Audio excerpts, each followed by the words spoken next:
Hello students and welcome back to my channel. So students, आज हम लोग देखेंगे chapter number 9 of your class 7 science that is soil. तो यहाँ पे से जो इम्पॉर्टेंट क्वेश्चन वो हम डिस्कस करेंगे। So let's see.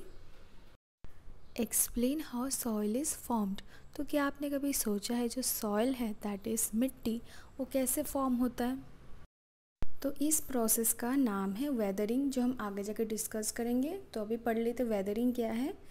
Weathering is the process that creates soil.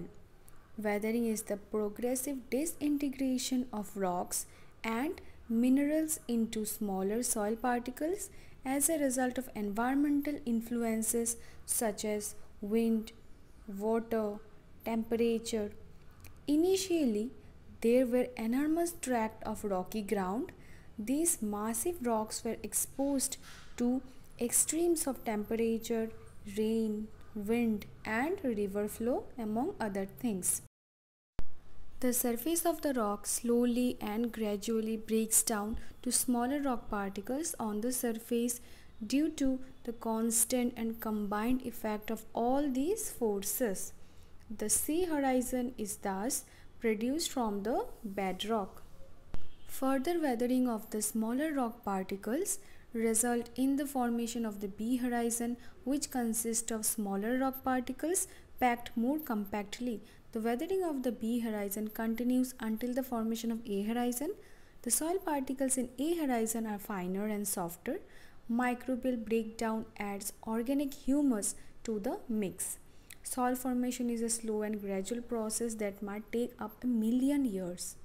तो हमें जो क्वेश्चन में जो पूछा था कि सॉइल का कैसे फॉर्मेशन होता है, तो उसका एक टर्म है, पर्टिकुलर टर्म है जिसका नाम है वेदरिंग। जैसे यहाँ पे आपको सर्कल करके मार्किंग दिखा, यहाँ पे क्या हुआ है, वेदरिंग हुआ है। तो वेदरिंग क्या है, देखो वेदरिंग एक ऐसा प्रोसेस है जिससे सॉइल का फॉर्मेशन होता है, सॉइल क्रिएट होता है।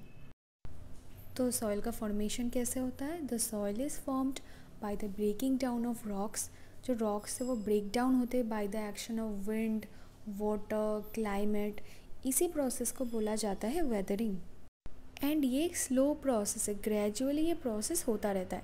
जो आपका रॉक्स है बड़े बड़े होते हैं, वो धीरे धीरे gradually they breaks down to smaller and finer particles and धीरे धीरे क्या होता है, सॉइल प्रोफाइल का फॉर्मेशन होता है। तो सॉइल प्रोफाइल आई होप आप सबको पता होगा, C horizon, B horizon, A horizon. तो ये जो सी होराइजन है वो प्रोड्यूस्ड होता है बेड रॉक से। इस होराइजन पे क्या होता है, रॉक फ्रैगमेंट प्रेजेंट होता है डिफरेंट साइजेस का। फिर धीरे धीरे क्या हुआ, बी होराइजन का फॉर्मेशन हुआ। फिर क्या हुआ, बी होराइजन से धीरे धीरे किसका फॉर्मेशन हुआ, ए होराइजन का फॉर्मेशन हुआ। जो सॉइल पार्टिकल्स है होराइजन ए पे वो काफ़ी फाइनर एंड काफ़ी सॉफ्टर है as compared to B and C. और ये जो सॉइल पार्टिकल्स है इस पे हमें क्या मिलता है, ह्यूमस मिलता है। तो ह्यूमस और वेदरिंग को कंबाइन करके आपका बनता है सॉइल।